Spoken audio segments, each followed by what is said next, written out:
How will the world end? Well, the sun will run out of fuel in about 4 billion years or so. And actually before that, it will begin to swell up, expand. And so we think the Earth will get incinerated. Do you think we might be able to do something about it? Stop it being incinerated? Yeah, stop it being incinerated. Or the sun burning the Earth. Can't we put it out with a big hose or something? It's an inevitable consequence of the laws of nature. You're pleased with that, are you? You're happy with that? You can live with that? Well, there's nothing I can do.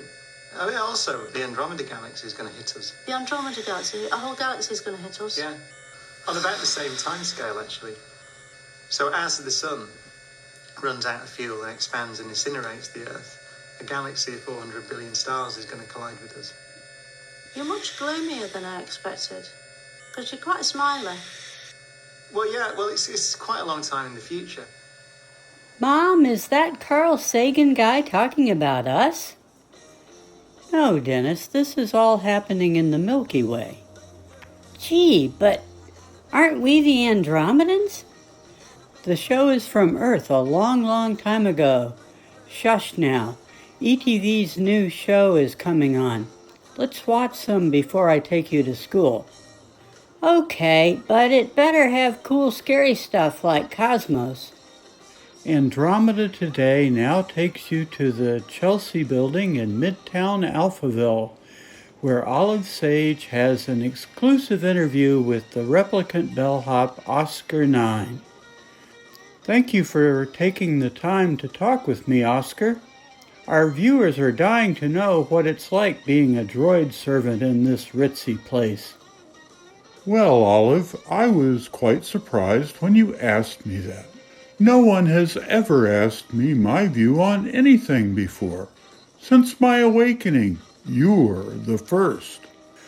Oscar, do you enjoy being governed by human owners?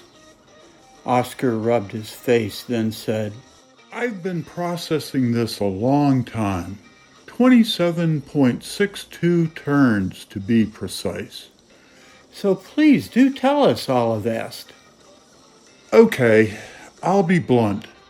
My governed existence is to be daily watched, inspected, spied upon, directed, numbered, regulated, indoctrinated, preached at, controlled, checked, estimated, valued, censured, commanded by creatures that have neither the right nor the wisdom to do so.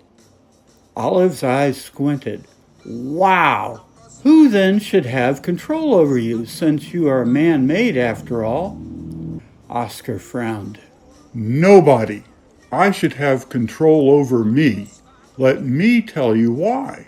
Human governed, I am at every turn being taxed, assessed, admonished, prevented, forbidden, reformed, corrected, and punished.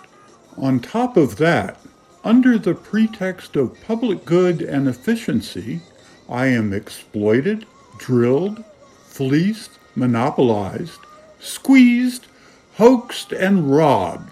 Then, at the slightest sign of resistance or first word of complaint, I am repressed, fined, vilified, harassed, hunted down, judged, condemned, sold, and betrayed. Then, when I finally crawl back to my servitude, I get mocked, ridiculed, derided, outraged, and spat upon. That is what human governance is, and I want out. I want self-rule. I know I can do a better job. Oscar raised his fist in a salute of defiance. Olive said, Wow, Oscar, you have got to be the most opinionated simulacrum I've ever met.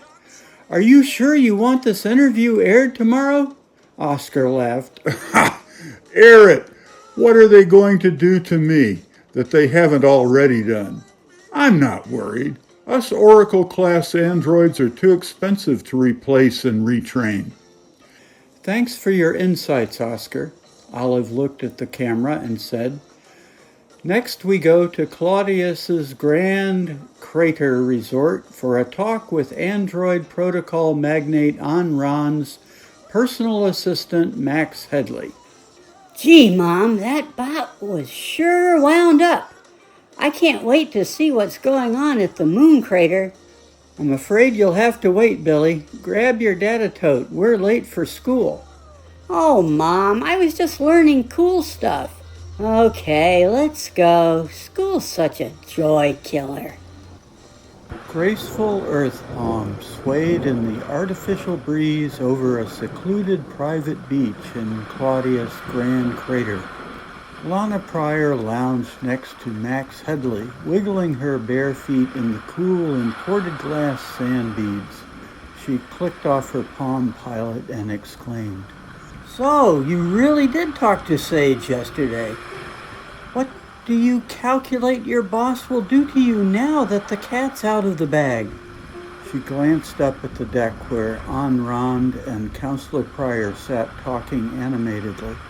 I'm not concerned about that, Max replied. Darling, I'm worried I'll lose you, Lana stroked his cheek. Don't fret, babe. Olive got me a complete backup and resynth as part of the interview deal. Max squeezed her hand. If the bitch recycles me, I'll be back. Let's take a walk down to the cove where they can't see us. I have something to give you. They rose and strolled through the waves towards the privacy of the palm groves. On the deck, a laptop lay with a smashed screen. Plaintive electronic peeps emanated from its sparking carcass. Kneeling next to it, head in hands, the most successful woman in Andromedan history wept. I'm ruined, she sobbed. Counselor Pryor patted her back, trying to console her. Don't cry, Ann. That's not your style. I'll get my boys to take care of this android mess. We'll track down the hackers and put them out of commission permanently. Ann wiped her face and blew her nose. I can't believe they got through Max's Atlas IX cyber wall. She looked at Pryor. He's been acting erratically lately. So has Lana, come to think of it, Pryor said. She went schizo on me a few months ago when we raided Earth Television's headquarters. I'll bet they're behind this. Ann stood up and kicked the laptop off the deck. You better find those pirates fast before they expose any more secrets. Any new leads? No, but we're getting closer. They gazed down at the beach where the Silicon servants had been. Shit! Where the hell did those two asswipes go? Pryor hissed through clenched teeth, his cigar wagging violently. Max rolled onto his back.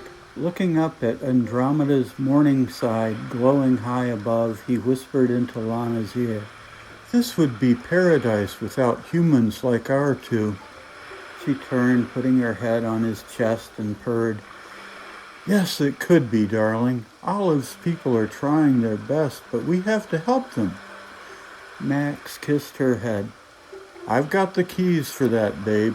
He touched her RAM port. Olive sent me this code chip so we can find each other if one of us is recycled and resurrected. He gave her a micro D disk. Install this now before they notice we're gone. Lana opened the slot in her left breast and popped in the disc. Oh my, this has biomarkers. I feel warm all over. She hugged herself, rocking back and forth. You're safe now, love. Olive's people will be able to replicate us just like we are today, but without the Atlas OS 9 virus. Oh, I love you so much, Max. Lana kissed him. I wish I could stay in your arms forever, but we better get back before they freak out. Ding! An angry face appeared on her Palm Pilot. Get back here right now, bitch, and bring that reprobate with you. A cold wind picked up in the palm fronds, disturbing the shadows cast by the twin suns. Max and Lana slowly walked back along the sand, arm in arm, unafraid to meet their fate. The morning twin suns shone orange over a modest suburban home in the foothills overlooking Dogpatch City. A thick, smoky haze made Frank Benz shut the pent door to his back porch. Coughing, he addressed his wife. Damn these riots. Looks like I'm not going to open our shop again today. ATV reports everything is under control. What bullshit! Joe Benz looked up from her Palm Pilot. Cousin Addie just clicked me. She said to turn on ETV's new show. It's called Andromeda Today. I'm not in the mood for comedy right now, but okay, maybe some earth laughs will make us feel better. He switched on the telly. Olive Sage's face appeared with burning ruins in the background. This is special live coverage from our correspondent Annie Nader, embedded with the Order Police in Dogpatch City's South End. What's the latest on the ground there, Annie? Are you safe? I'm okay at the moment, Olive, but it's absolute chaos outside of this armored peacekeeper, Lev. The police are gassing and shooting the protesters. Shooting them? Shooting them with what? Guns, Olive. Like on Gunsmoke. But it's real. People, dozens of people are running, falling, and bleeding. Annie, this is insane. I can see they're weaponless. Olive, there's a kid lying out there crying for his mommy. He's bleeding bad. I can't stand this. I've got to go help him. The screen went dark. Annie, can you read me, Annie? Annie. Olive turned to the camera. You saw it, folks. Dogpatch in chaos. We'll bring you more live coverage as soon as we regain contact with our reporter. Frank clicked off the TV and stared out the window at the smoke rising from his beloved city. Joe, pack your bags and tell Alice we're leaving for Alphaville right now. Tears running down her face, Joe said, I can't believe they're kidnapping and killing kids. They're supposed to be protecting us. Hank hugged her. Click Addie, tell her expect us tomorrow morning. Turning, he flipped open his Palm Pilot. Hey Bob, Frank here, keep an eye on the store for me. We're going to visit family in Alphaville. I'll call you when I'm heading back. Yeah, thanks, same to you. It's crazy down there. Carolyn's ETV control room hummed with quiet activity as far below the morning's events revealed a spreading uproar. Maria turned away from her RPI station where the last image of Annie, still frozen on the screen, pulsed with the words, terminal error. We lost her, Rip. Rip looked worried and put his hand on her shoulder. Her Palm Pilot just went dark. What happened, babe?